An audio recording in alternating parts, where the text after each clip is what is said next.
Bonjour à tous et bienvenue dans cette nouvelle vidéo. Donc aujourd'hui on va apprendre à faire des fonctions et des procédures en langage algorithmique. On va traduire ces exercices par la suite en C++ et j'ajouterai éventuellement un exo ou deux peut-être, on verra bien. Donc commençons par l'exercice numéro 1, écrire l'algorithme d'un sous-programme qui retourne la moyenne de deux réels A et B donnés en paramètres. Écrire le programme principal qui utilise le sous-programme précédent et affiche le résultat produit. Donc d'abord, il faut savoir ce que c'est la différence entre une fonction et une procédure en C++. La fonction retourne toujours quelque chose, elle retourne un résultat, une variable, un booléen.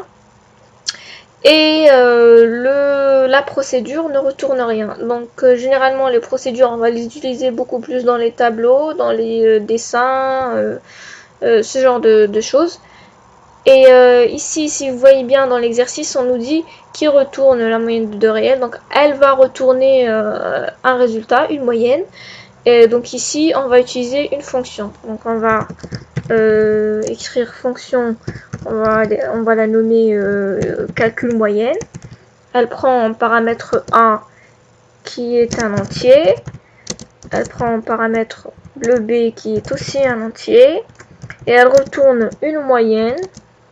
La moyenne va être de type réel. Précondition. Ici, il faut se poser la question, qu'est-ce qui peut faire planter mon programme?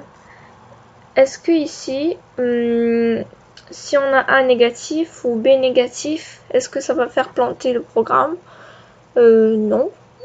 Même si A est égal à 0 ou B est égal à 0, ça ne va pas faire planter le programme non plus. Donc ici, aucune précondition. Description, il faut donner une description brève du programme, de ce que ce programme va faire.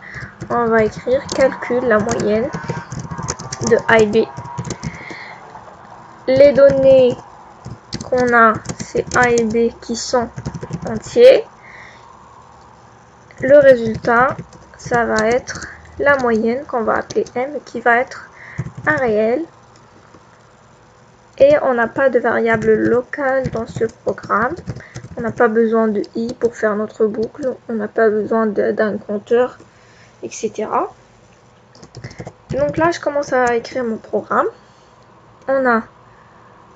On va afficher à l'utilisateur données A et B. Voilà. On va saisir A et B. Par la suite, M, qui est la moyenne, va prendre la valeur de 1 plus B sur 2. Et on va retourner cette valeur. Voilà, ça c'est mon sous-programme, c'est ma fonction. Il nous demande de faire aussi le programme principal, c'est-à-dire appeler notre fonction dans notre main. Ça va être le main dans le C++. Donc l'appel.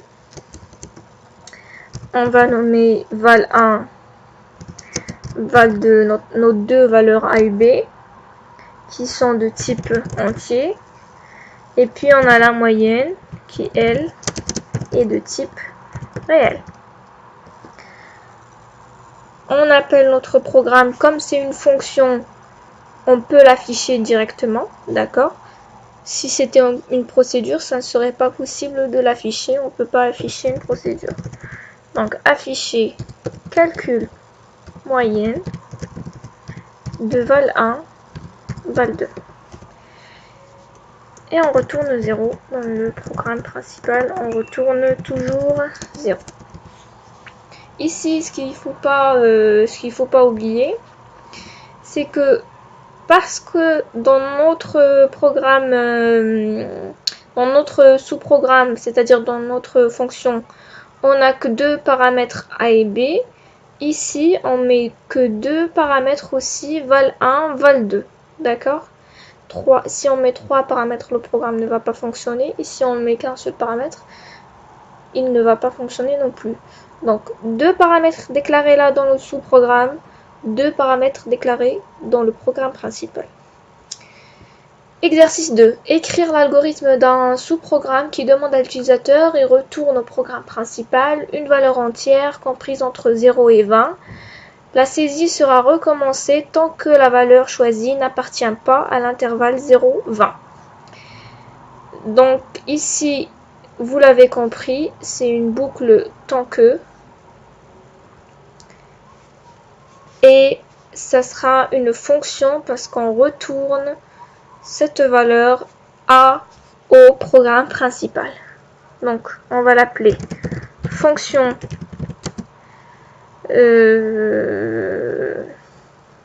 intervalle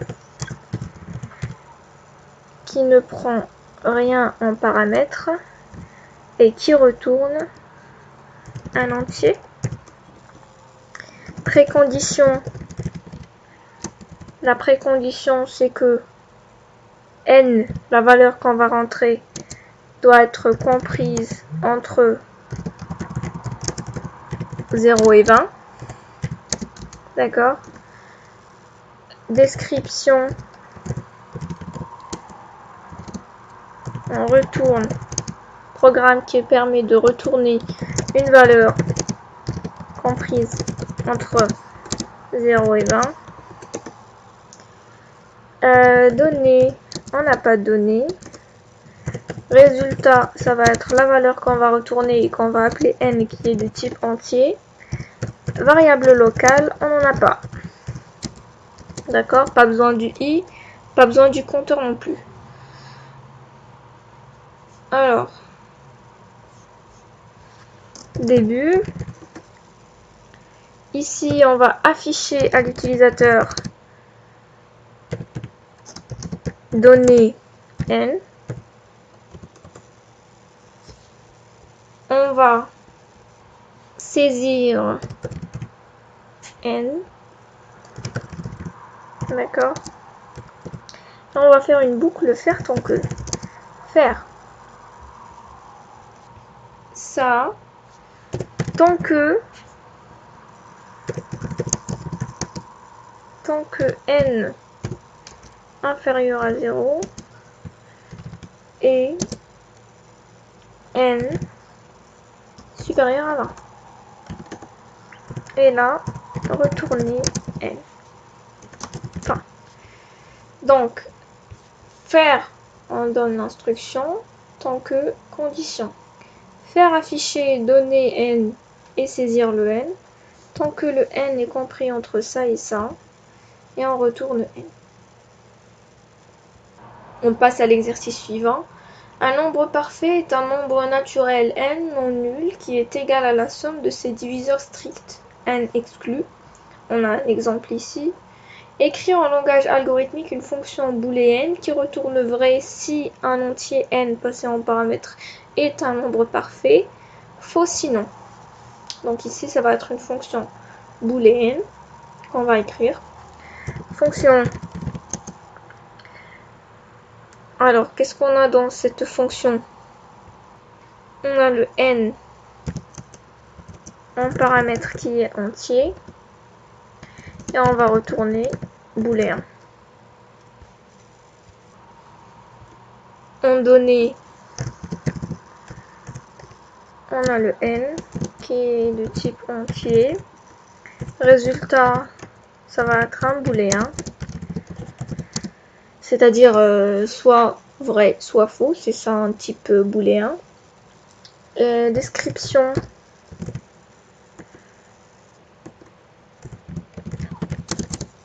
Retourne vrai si n est parfait. Précondition. Alors c'est écrit dans l'énoncé, les préconditions. C'est juste ici, n non nul. N non nul. Donc n différent de 0. Variable locale. On aura besoin du S qui va être de type entier, d'accord, pour faire la somme des diviseurs par la suite. Début. Donc d'abord, on a besoin de faire une boucle. Et pour pouvoir faire une boucle, on a besoin d'ajouter ici une variable i de type entier. Pour i allant de 1 à n non inclus, c'est-à-dire à n-1, par pas de 1, faire quoi? Alors, si n modulo i est égal à 0, à ce moment-là, on fait la somme de ces diviseurs. C'est-à-dire que S va prendre la valeur de S plus I. Ça sous-entend ici qu'on a besoin d'initialiser S à 0. On a toujours besoin d'initialiser le compteur avant de l'utiliser. Donc ici, fin de la condition, fin si. Et on retourne quoi? On retourne vrai, c'est-à-dire, donc soit on écrit retourner vrai comme ça, d'accord? Soit on met retourner S égale à N, d'accord? Soit on met directement le résultat qu'on attend, d'accord, du programme, soit on met la valeur true, vrai. Fin. Voilà. Donc voilà, j'espère que cette vidéo vous a plu. Si vous avez des questions, n'hésitez pas à me les poser en commentaire. On se retrouve dans la partie 2. Et n'hésitez pas à faire un petit j'aime et de vous abonner. Merci. Au revoir.